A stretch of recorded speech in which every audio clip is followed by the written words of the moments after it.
नमस्कारम बच्चों, आज हम गणित में प्रश्नावली 15.1 क्षेत्रमिति 3 पढ़ेंगे।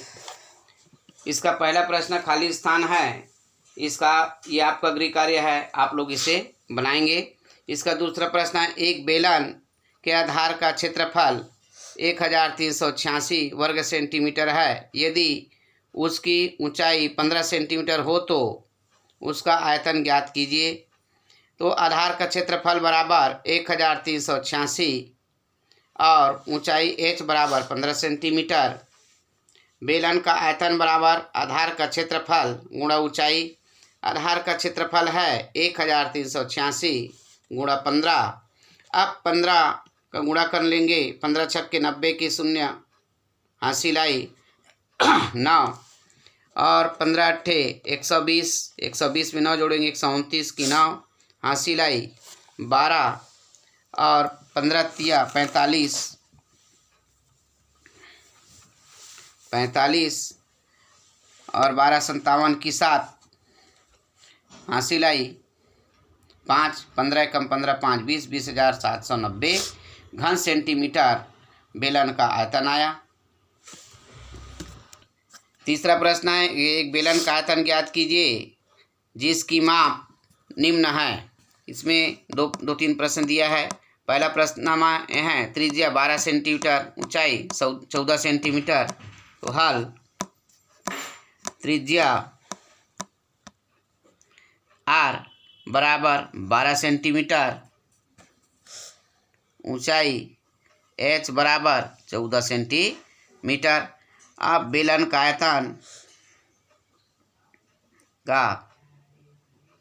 आयतन बराबर ज्ञात करना है। बेलन के आयतन का सूत्र लगा लेंगे।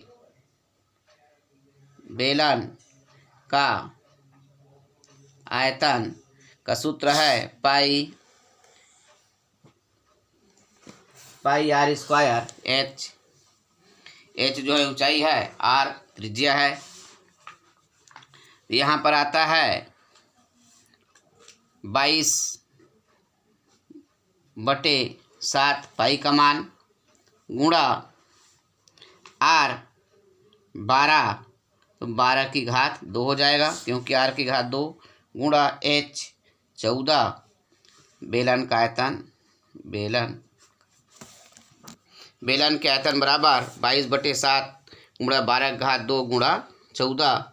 ये 14 कट जाएगा, 7 एकम 7, 7 दूनी 14, तो 22 गुणा 12 गुणा 12 गुणा 2, 22 गुणा 12 में 12 में 144 और 144 गुणा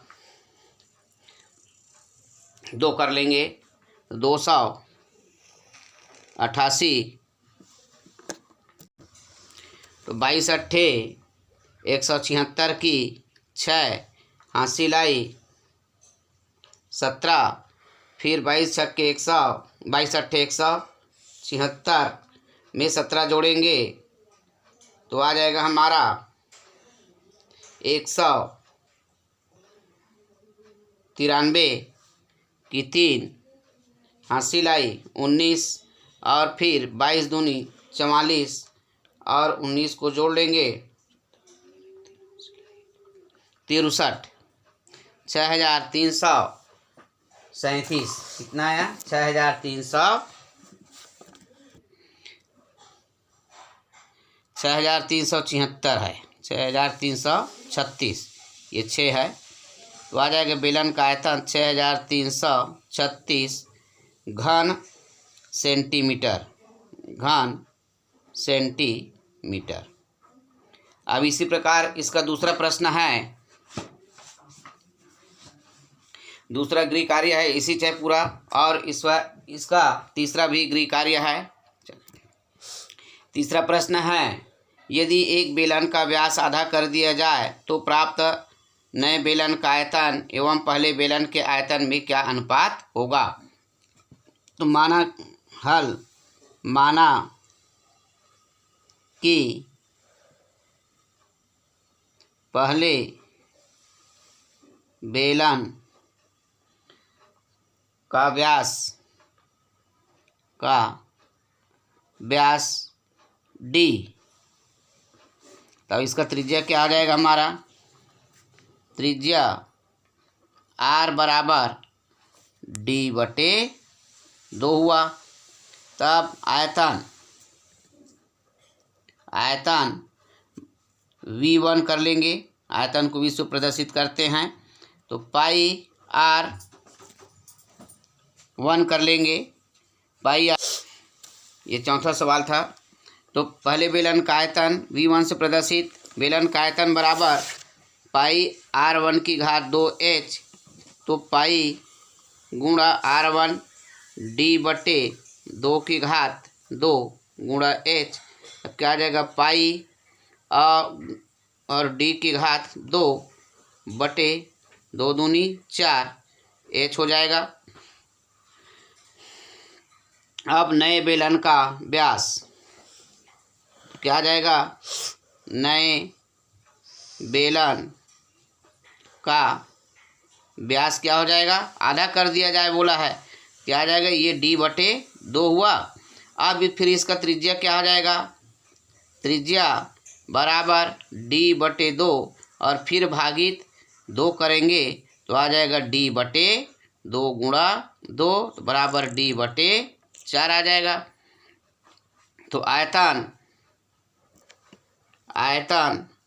V2 बराबर पाई R2 की घात 2h, तब क्या आ जाएगा, पाई R2 का मान डी बटे 4 की घात 2 h गुणा h, क्या आ जाएगा, पाई और डी की घात 2 बटे 4 चौक 16h। अब आ जाएगा दोनों बेलन के आयतन का अनुपात, पहले बेलन का आयतन अनुपात नए बेलन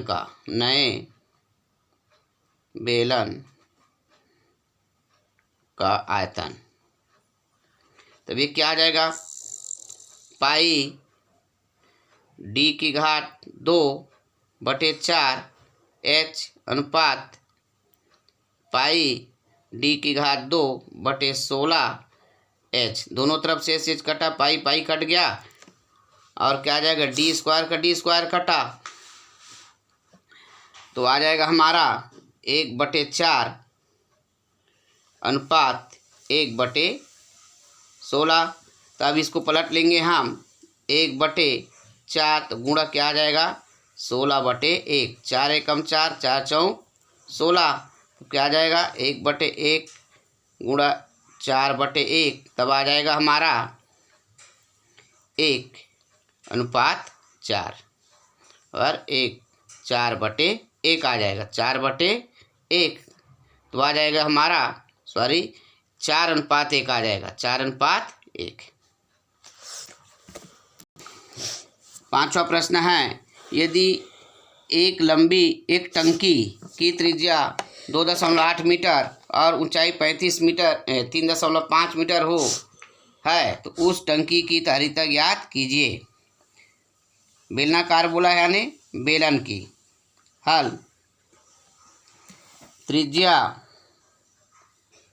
r बराबर 2.8 मीटर, ऊंचाई h बराबर 3.5 मीटर, तो आ जाएगा टंकी की धारिता बराबर बेलन का आयतन। आयतन का सूत्र है पाई R स्क्वायर h, तब आ जाएगा हमारा पाई का मान 22/7 गुणा r के स्थान पर 2.8 की घात 2 गुणा h बराबर 3.5, तब आ जाएगा 7 एकम 7, 7 पंचे 35, 0.5 बार में कट गया, यह आ जाएगा 22 गुणा 28 गुणा ये 2.8 गुणा 2.8 गुणा 0.5, इस सभी का गुणा करने पर 86.24 कितना आता है, 86.24 घन मीटर। इस प्रकार आपका 15.1 समाप्त हुआ। आपका तीसरा का 2 प्रश्न गृह कार्य है और इसका 6वां भी गृह कार्य है, पूरा इसी प्रकार है, और पहला खाली स्थान भी गृह कार्य है। इस प्रकार 15.1 समाप्त।